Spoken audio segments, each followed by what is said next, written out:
Years ago, I got hard thinking about your neck. Here, in the car, half faded. I want to jerk off, but the company is plentiful. We are driving to the leather bar by the beach, and we get free drinks at the hotel to get us red. We have boys to entertain. My shorts are barely, and I'm ready to make you hard. Drag friend squeezes my shoulder and warns me that I have a good life, and you are not in it and not worth it. A dear man, uniformed for the business of rubbing his dick on patron's shoes, licks the underside of my boot and declares it adorable. In that deliciousness, I learned what it was to lament, to want to tongue your geode like ancient ways to find salt in the hills. I could have fucked the hole in the wall, but instead we left. We got sodas at Taco Bell, and I described your eyebrows thinking that would cool me off. I knew I was wasted if I waited to find you. Clinical assessment of gender identity. What does the smell of lavender mean to you? Sage, mint, rotten wood pine? When you wear lipstick, do you see yourself as male or female? What is the appropriate length to keep one's armpit hair? When a sudden noise startles you in the night, do you pretend to be brave? Which celebrities do you want to be, and which celebrities do you want to fuck?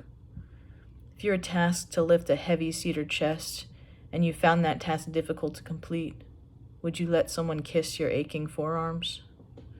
When you see your nipples poke through your fresh white t-shirt, are you a little turned on by yourself?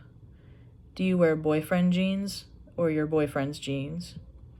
When you sit in a porno theater and eat a bag of M&Ms and watch other men circle you like pacing predators, and one man stops at the end of the aisle and rubs his crotch against an armrest, is your gender the friction of his penis in his jeans? Are you the pocket knife you used to slice the flesh from half-sour apples on your break from your summer hike? Do you wish you were a red canoe, red water of the river, red rooster that attacked you on the farm as a kid, that you fended off with a shovel and a tin trash can lid? When you get lonely after a few days alone and hit up a guy to video chat with on the apps, and he says, "Oh yeah, fuck yeah, dude," when he comes, do you want to be the worn-out tank top he uses to wipe himself clean? Are you the cowboy you dreamed you'd be? Do your parents know your real name?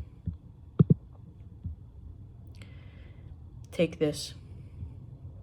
I stick half a bag of frozen French fries in the oven and forget about it.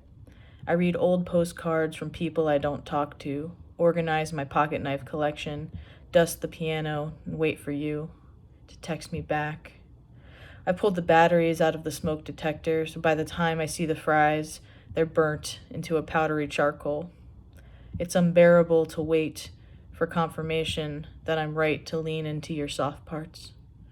I seem like a blue bucket labeled earnest, but everyone's been lied to about what good love is, about bad love. No one is loved too well. You learn to be measured. I want to tell you that when my head is on your breast, I think about your hands wrapped around the back of my neck. I think about the crow's feet, how I've never fallen for someone with time this visible on my face. I'm older than my heroes were when they died, and I'm older than you were when you got married. And Caleb says he wishes he was open to multiplying love, and you tell me how you want to get along with your ex. And I have that feeling. You ask what feeling? That feeling already like I don't want people to have bruised you. I grab my shirt like I'm pulling something from the pocket to hand to you. Caleb pats me on the shoulder when I furrow about last summer's mistakes, and Jess sends my postcard was very nice, and would I like to send another one? I don't say the things I want to say when I write to you. I want to say that teetering on the curb outside your house, I figured I might see you again. How if it wasn't so late, if we didn't have jobs and debt, I would have kissed you longer, taken my time to walk all the way home across a city I am in love with the very old trees that I met when I was young, when someone twice my age took me for coffee and banh mi and kissed me in the park, but only on the cheek because I was too dried out, but coming back to life like a rescued palm plant, a new frond, sharp and green, ready to uncurl from the center of something injured, but still earnest.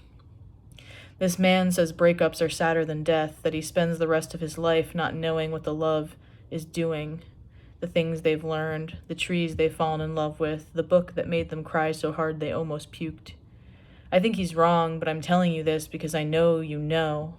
You know I am swagger. I sing 90s karaoke hits to make a room full of strangers fall in love with me. I know that maybe by the Delaware, as we listen to crooners sing about their own hearts, or somewhere on 50th Street where we made out on the couch in the basement below the noise show, or maybe electric on the corner, the feeling of our bodies just barely touched under the street lamps. Somewhere you saw me and touched the spot where we've forgotten it ever hurt.